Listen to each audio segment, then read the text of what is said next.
Kesatuan rakyat, kesatuan jiwa, kerajaan perpaduan. Teruskan bersama di dalam channel ini untuk perkembangan-perkembangan isu semasa, isu politik, dan isu-isu hangat di Malaysia pada hari ini.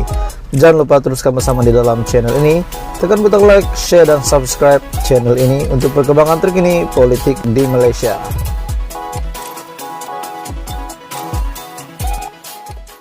Hai semua, salam sejahtera Malaysia. Selamat datang ke channel Fels Lifestyle. Terima kasih sudah menonton video di dalam channel ini. Oke, baik tuan-tuan dan puan semua. Satu isu hangat yang saya nak kongsi dengan kamu semua, dengan Anda semua hari ini. Seperti biasa, pergolakan politik di Sabah semakin hari semakin hangat. Namun apa yang dihasratkan oleh seluruh rakyat, seluruh Malaysia adalah kestabilan politik. Sudah pasti semasa pilihan raya umum ke-15. Ada beberapa calon yang tidak dilantik telah membuat kejutan kepada parti mereka, yaitu mereka telah meninggalkan parti dan menjadi calon di bawah parti lawan. Banyak yang berlaku pada pilihan raya umum ke-15. Contohnya Syahidan Kasim dan beberapa yang lain. Tapi hari ini satu kejutan daripada parti PKR, yaitu Parti Perdana Menteri sendiri, Parti Keadilan Rakyat. Oke, baik tuan-tuan dan puan semua, sebelum saya meneruskan, saya meminta jasa baik kamu untuk tekan butang like, share video ini supaya ramai rakyat Malaysia tahu, dan jangan lupa tekan butang subscribe. Hari ini secara rasminya, setelah pergolakan politik di Sabah yang hangat, tiba-tiba Semenanjung pula menjadi perhatian kita hari ini dengan beberapa isu, dan salah satunya pemecatan ini. Satu lagi pemecatan yang berlaku di dalam parti Datuk Seri Anwar Ibrahim. Satu lagi pemecatan. Namun pemecatan ini saya lihat disebabkan oleh ahli yang dipecat itu telah melanggar undang-undang parti. Akhirnya rasmi hari ini PKR pecat Tian Chua. PKR secara rasminya telah memecat bekas naib presiden Tian Chua berikutan keputusannya untuk bertanding di kerusi Parlimen Batu sebagai calon bebas pada PRU ke-15.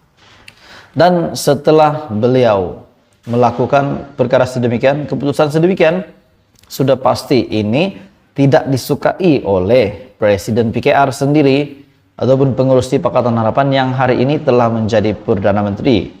Tidakkah Tian Chua menyesal melakukan sedemikian? Beliau tetap mahu menjadi ahli parlimen dan gagal menjadi ahli parlimen mungkin di bawah PKR, dan pada PRU 15 telah mengambil keputusan untuk menjadi calon ataupun bertanding di kerusi Parlimen Batu sebagai calon bebas. Akhirnya pengurusi lembaga disiplin PKR Tan Yi Kiu memberitahu Malaysia Kini bahwa keputusan yang telah dibuat itu semasa mesyuarat Majlis Pimpinan Pusat ataupun MPP parti. Katanya semalam MPP ada mesyuarat dan kami telah memutuskan untuk memecatnya secara rasmi.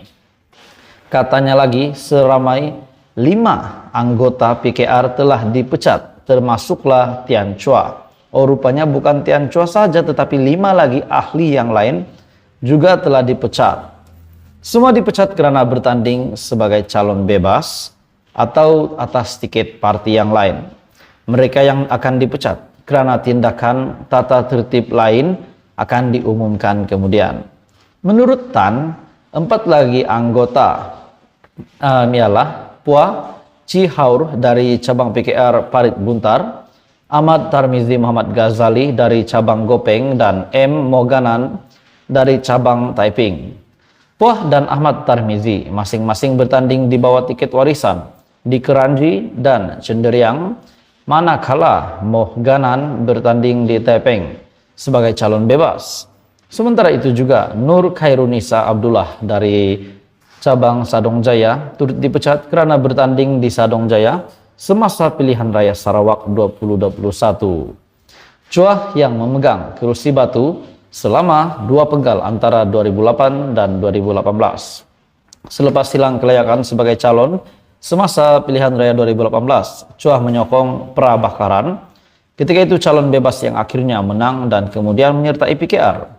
Dan semasa pemilihan pucuk pimpinan PKR awal tahun, Prabakaran menewaskan Chua dalam perebutan jawatan ketua PKR cabang Batu dan dicalonkan parti itu untuk mempertahankan Batu pada pilihan raya umum ke-15. Lantaran itu, Chua mengumumkan pencalonannya di Batu sebagai calon bebas, tetapi akhirnya tetap kalah juga. Jadi tuan-tuan dan bapak semua, sudahlah dipecat, tapi ingin bertanding di atas tiket bebas di parlemen yang sama pun tetap kalah. Jadi akhirnya rasmi PKR memecat Tian Chua. Hai semua, salam sejahtera Malaysia, tuan-tuan dan puan-puan semua. Akhirnya kejutan besar pendedahan daripada SPRM hari ini yang saya rasa paling mengejutkan. Benarkah ada jerung swasta yang gagalkan usaha kerajaan hari ini untuk memerangi rasuah? Seperti yang kita tahu, Datuk Seri Anwar Ibrahim sangat membenci rasuah dan perjuangan Datuk Seri Anwar Ibrahim, Perdana Menteri Malaysia, adalah untuk memerangi rasuah. Namun hari ini pendedahan daripada SPRM ini paling mengejutkan seluruh Malaysia, di mana sebenarnya banyak jerung swasta yang telah mengakibatkan peratusan rasuah di Malaysia ini kian meningkat. Siapakah jerung swasta ini? Dan dikabarkan mereka juga membantu beberapa ahli politik di Malaysia. Tuan-tuan dan bapak semua, sebelum saya meneruskan isu hangat hari ini, saya meminta jasa baik kamu untuk tekan butang subscribe, like video ini, dan share supaya ramai yang tahu tentang jerung yang ada di Malaysia. Bukan jerung di laut, tetapi jerung swasta yang menggagalkan usaha untuk memerangi rasuah di Malaysia. Usaha membantras rasuah secara besar-besaran tidak seharusnya terlihat dalam pentadbiran kerajaan, kerana lebih banyak jerung yang dikesan berkeliaran dalam sektor swasta dan menjadi punca gejala rasuah tidak berkesudahan di negara Malaysia. Dan yang paling buruk, apabila jerung swasta ini dikesan rapat dengan individu tertentu, khususnya ahli politik, yang juga kemudiannya memberi tekanan kepada penjawat awam sekaligus menjejaskan usaha memerangi rasuah. Pengerusi panel rundingan dan pencegahan rasuah, Tan Sri Borhan Dollah, berkata, jerung dalam sektor swasta sebenarnya menggugat penjawat awam yang cuba menghalang atau tidak bekerja sama dengan mereka. Beliau berkata, ramai yang melihat lubuk rasuah berlaku dalam pentadbiran kerajaan menyebabkan penguatkuasaan dan tindakan yang lebih tertumpu. Malahan kegiatan rasuah dalam sektor swasta dilihat sangat biasa kerana ramai yang tidak menganggap perbuatan itu sebagai rasuah. Contohnya, tajaan melancong ataupun hadiah. Orang lihat ia rasuah jika ia berlaku kepada kumpulan kerajaan, tetapi tidak jika membabitkan sektor swasta. Jerung sektor swasta ini banyak menjejaskan pentadbiran kerajaan apabila mereka dikesan rapat dengan orang tertentu. Makin lagi kalau ahli politik, patutlah rasuah tak pandai tamat-tamat, patutlah rasuah tak dapat dibendung, rupanya bukan daripada kerajaan tetapi daripada swasta juga. Dan ini pasti memburukkan keadaan.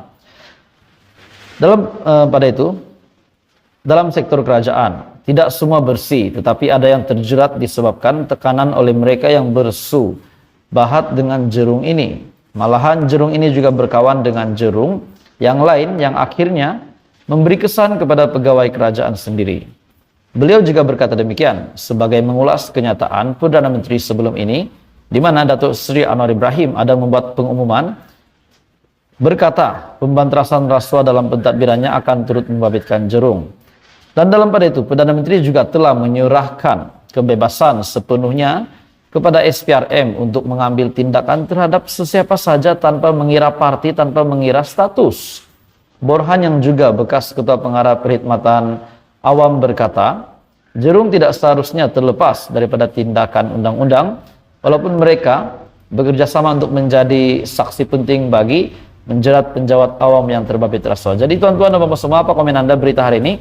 Jerung swasta gagalkan usaha perangi rasuah.